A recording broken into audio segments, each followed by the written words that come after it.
The attitudes of citizens towards personal and environmental hygiene in big towns like Douala constitute a key determinant of healthiness. This is the message which Venta carried to the streets of the economic capital with a target to woo more ambassadors on World Cleanup Day.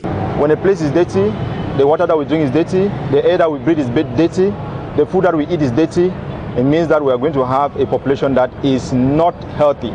And an unhealthy population for a community, a country, an economy is like a dead country. With the aid of speakers, the message of the cleanliness resounded across the nooks and crannies of Douala. An international day or a global day of cleanup like this one is to clean our homes, is to clean our offices, is to create an awareness to make the population know that if you are a clean person, you are a healthy person.